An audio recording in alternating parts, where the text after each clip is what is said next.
remember that night vividly, working late at the Whispering Willow Cafe in our small town.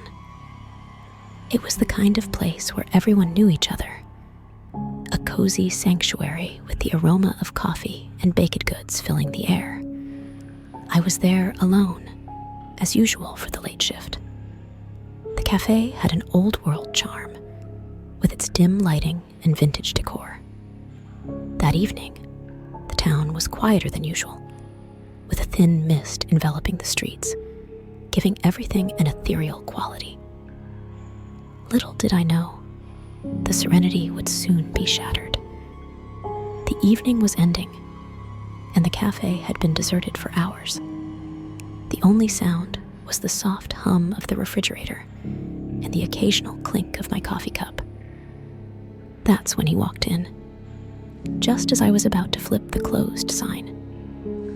He was an unfamiliar face, tall, with a gaunt appearance and a deep-set gaze that felt unsettling.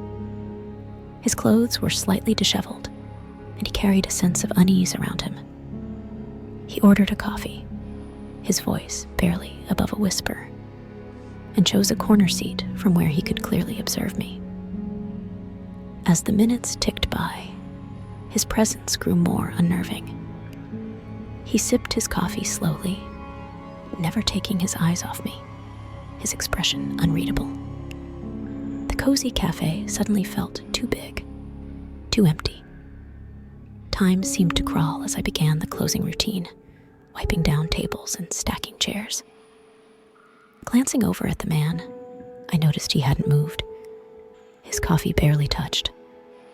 His eyes followed me around the room, never blinking, never straying. I felt a chill run down my spine. Trying to maintain a semblance of normalcy, I continued my work, though my hands trembled slightly. The clock on the wall ticked loudly in the silence. Finally, mustering courage, I approached him, informing him that the cafe was closing. His response was a slow nod, but he made no effort to leave. My heart raced as I locked the front door, the key clinking loudly in the lock. The realization that I was alone, locked in with this stranger, made me feel trapped, my earlier calmness replaced by a growing sense of dread. With a deep breath, I turned off the lights and urged the man to leave. He stood up, his movements deliberate, and finally exited into the night. I waited a few minutes before stepping out, locking the cafe behind me. The streets were unusually deserted, the mist now thicker, wrapping the town in a ghostly shroud. I started walking home, my steps quick and uneasy. After a few blocks, I sensed it. I wasn't alone. A quick glance over my shoulder confirmed my fear. The man was there, trailing a few paces behind. Panic surged through me. Each streetlight I passed under seemed to cast more shadows than light, and the mist muffled the sounds of my hurried steps. I quickened my pace, my heart pounding in my chest. The man matched my speed, his presence a constant threat, lurking in the shadows. The world around me morphed into a twisted maze of fear and shadows. His footsteps were a relentless drumbeat in the silence. Each step, a thunderous echo in my ears. I darted through the mist, the cold air slicing through my lungs, my heart a frantic drum in the hollow night. Streetlights flickered above, casting eerie, dancing shadows that seemed to reach out for me with ghostly fingers. Panic surged like electricity through my veins as I glanced back. His figure was closer now, a dark, menacing shape cutting through the fog. His footsteps sounded like the heavy thud of doom, each step resonating with my pounding heartbeat. I could almost feel his breath, icy and foul, on the nape of my neck, sending shivers down my spine. My legs felt leaden, heavy with dread, but I forced them to move, stumbling over unseen obstacles in the dark alley. The grim realization hit me.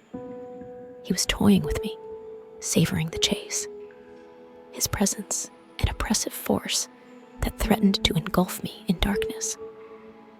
Panic propelled me through the murky streets, my screams still echoing in the cold night air. I didn't dare to stop. The relentless sound of his pursuit etched into my mind. Reaching the dimly lit storefront, I collapsed against it, gasping for breath, my heart pounding in terror. A haunting silence enveloped me. Had I escaped? My eyes searched the swirling mist, every shadow a potential hideout for him. The feeling of being watched, hunted, clung to me like a second skin. Somewhere, hidden in the darkness, I knew he was still there, watching, waiting. The night had eyes, and they were fixed on me. As I stood there, trembling, a figure emerged from the shadows.